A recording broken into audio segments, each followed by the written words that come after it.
You know, YTT, we really like what you did with this last Thor movie. So, here, another. What is up, everybody? RandomRandomMan here. I hope everyone out there is continuing to stay safe and be well during this unpredictable time, as I am here bringing you my review for Thor: Love and Thunder. Based on the Marvel Comics character of the same name, the plot of this superhero film basically follows the title god of thunder, played by Chris Hemsworth, who attempts to find inner peace, but must return to action and recruits Valkyrie, played by Tessa Thompson, Korg, played by Taika Waititi, and Jane Foster, who is now the mighty Thor, played by Natalie Portman, to stop Gore the God Butcher, played by Christian Bale, from eliminating all gods. Going into this movie, I was very much looking forward to seeing it. This is now movie number 29 in the Marvel Cinematic Universe, which I have said time and time again with my previous reviews for other MCU films I am a fan of. And to quickly go over my thoughts on the previous Thor films, 2011's Thor, directed by Kenneth Branagh, I think is fine.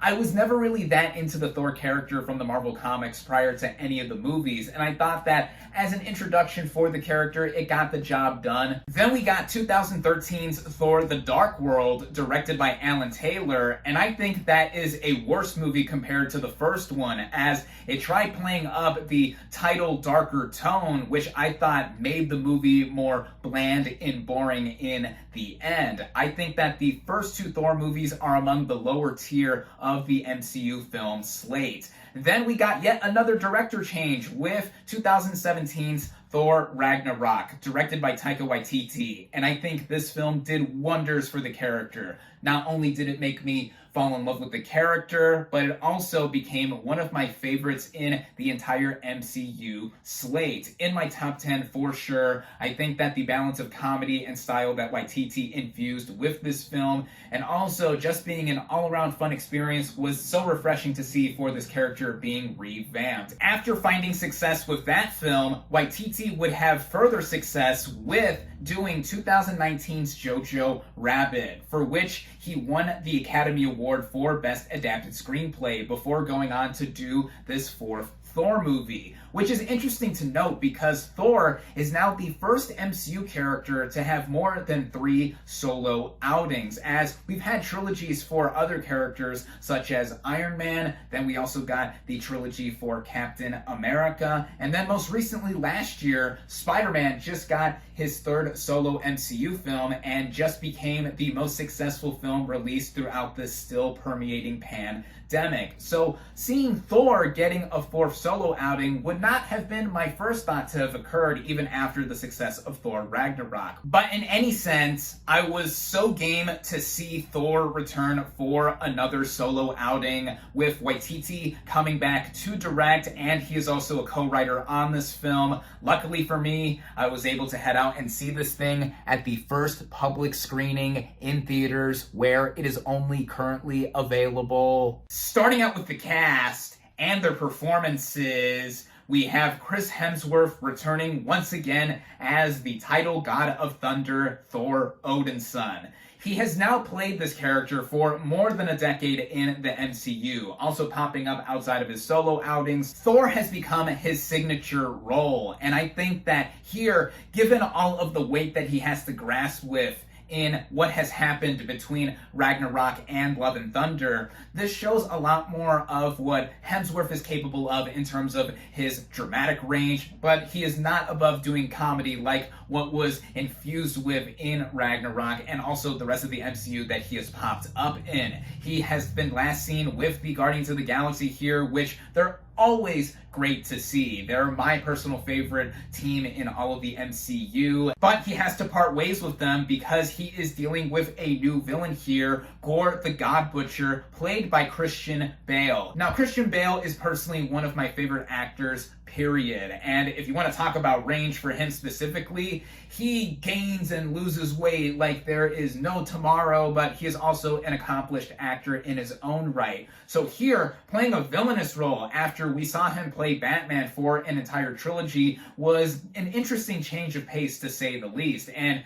with his look being so stark, I think that was something that really had me gravitated towards the character. Plus, the brief backstory that we got in the opening minutes of this movie, and just seeing how he has this mentality to eliminate all gods. I think that him next to Scarlet Witch in Doctor Strange in the Multiverse of Madness, and I'll even throw in the Mandarin played by Tony Leung in Shang-Chi, are my favorite villains of this current phase of the MCU, Phase 4. I just personally loved seeing Bale ham it up on screen while also doing something that he hasn't tapped into, I think, for a while. Not since something like American Psycho, but now here in another comic book setting. Then we have some of the returning players here, like Tessa Thompson as Valkyrie, the freshly appointed King of New Asgard, and I loved her introduction in Thor Ragnarok. So seeing more of her here, that is something I was more than pleased with. Also seeing her get involved with a lot of the action. Then we have a brief return of Jamie Alexander as Sif and as Guardian Warrior here, who is pivotal in a brief moment that we do see with her. Korg, as played by Taika Waititi, in front of the camera or through motion capture work, is also back here giving more of his quips that a lot of us did enjoy from Ragnarok. And then we have a new player here, Russell Crowe as Zeus, the god of lightning. He only appears for this elongated sequence involving him and this really affluent flying city, but I did not expect him to be as funny as he was in this movie, and he was used so well to see him be played off of Thor, in how Thor is someone who idolized Zeus. And then finally, we have the return of Natalie Portman as Jane Foster, who has now also become the mighty Thor. She was absent, notably so, in Thor Ragnarok, with there being a line or two in referencing how Thor and Jane have broken up in between movies. And here she has now come back with the storyline involving her from the comics in having stage 4 cancer, but also taking up the mantle of the mighty Thor being used here. And I love Natalie Portman as well. And though I did like her in the first 2 Thor movies, like many, I do agree that I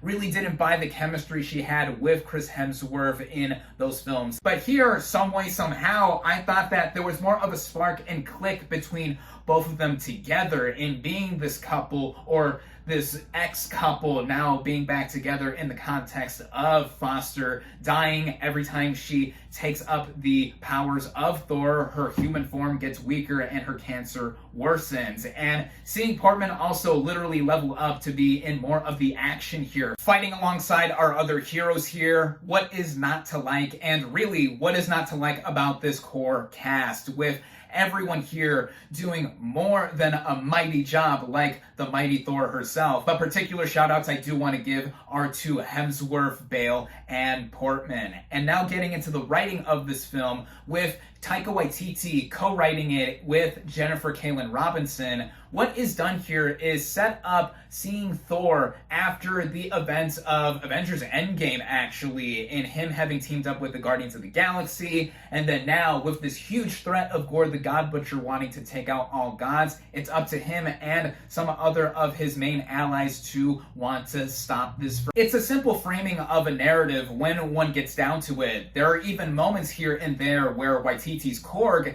is narrating some parts of the film, like one initial moment has a montage sequence going over some notable parts of the past Thor movies, and then also filling in the blanks of the relationship between Thor and Jane Foster that we didn't get to see, also giving us some context for their breakup in Thor Ragnarok that was off screen. Then with what we get to see on screen, getting into the directing by Waititi, I think that a lot of the sensibilities from Ragnarok that are brought back here really hit and landed well, given that I'm a fan of that prior Thor film. And this also gets into the stylings of Waititi, both on paper and visually, because even if you go back further into his filmography with stuff like What We Do in the Shadows and Hunt for the Wilder People, he is somebody that has a particular sense of humor. And I did not think that the comedy he infused with Love and Thunder was as overbearing as some reported it to be. For one thing, my audience and I were not laughing every minute. Not that the movie was not funny, but I thought that when there were moments that landed and they landed hard, I thought that they were effective and were balanced out with what he was trying to do dramatically too. I get that his sense of humor is not for everybody. I mean, for some, even seeing him as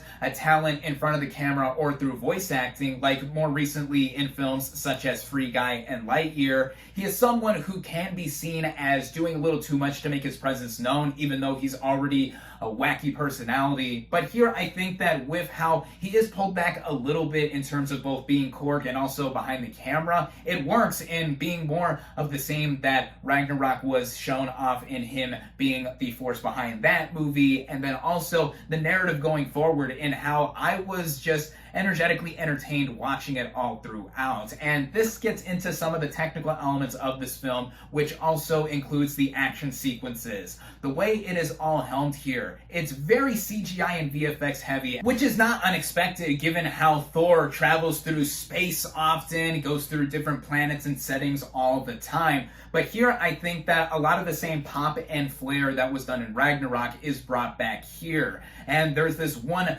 notable sequence where our main heroes fight Gore in the Shadow Realm, where the color of the framing is sucked out entirely, shifting into black and white, being reminiscent of something like Sin City. And that was easily my favorite moment of the entire film. Also with how the action is done. It's all visible in frame, with the choreography being also out there and wild. It's not meant to be realistic in the slightest. With anything in a superhero movie being realistic, I wouldn't think too much would be. But in any sense, with how the action is helmed, the choreography, the way the characters jump in and out of framing, using their powers, I was having a blast watching those moments play out. A feast for the eyes for sure. Then getting into the auditory department, that is also stellar too. Whether we're talking about the original score composed by Michael Giacchino and Nami Malumad, or the significant use of popular music. In Thor Ragnarok, we had Led Zeppelin played up throughout it, and here, Guns N' Roses. We have Welcome to the Jungle, Sweet Child of Mine, and Paradise City put into this film, and me being a fan of that band, I have no complaints there. Also with how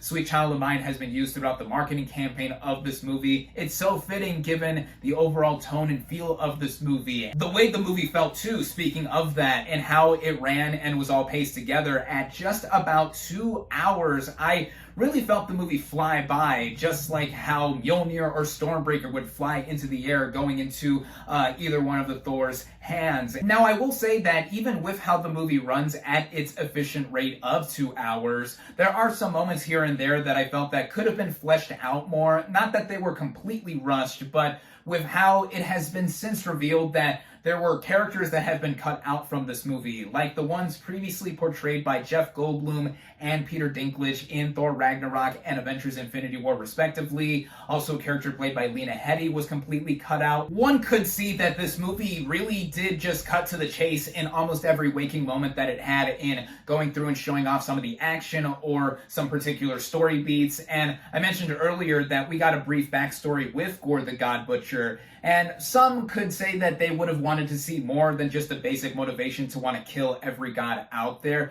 But I think it does tie into the theme of the movie overall. One of the title themes itself being love, and also it connecting back to Thor's own arc with this film, and how it all culminates together. I just really found it to be something that I was feeling all around, and one of those feelings was mighty, like the mighty Thor herself. And in comparison to Thor Ragnarok, I would say that for now, I prefer that third Thor film, with how it really did a lot in getting me over to the side of Thor as a character and just loving that film altogether. For sure, though, I do prefer Love and Thunder over the first two Thor films. And for now, I will also say that Love and Thunder is my favorite film in the current Phase 4 of MCU movies for how brisk and lighthearted it is. I could see myself rewatching this over and over, though I'm not one of those diehard MCU fans, as I mentioned before, that religiously rewatches these movies. A lot of them are one and done for me in theaters, and even less I actually go and pick up the Blu-ray for. But with this, I could see myself revisiting it, especially with the setup that it has at the end of it. You know the drill. Stay for both the mid-credits and post-credits scenes. As I always say for any MCU film that I review, one does not need my opinion or anyone's opinion to go out and see this film if you're already an established fan. So have at it. Go forth in seeing this movie. You probably have already seen it by now or are planning to see it sometime during opening weekend. For me, though, overall, I definitely recommend it. My final verdict for Thor: Love and Thunder is 4 out of 5 stars.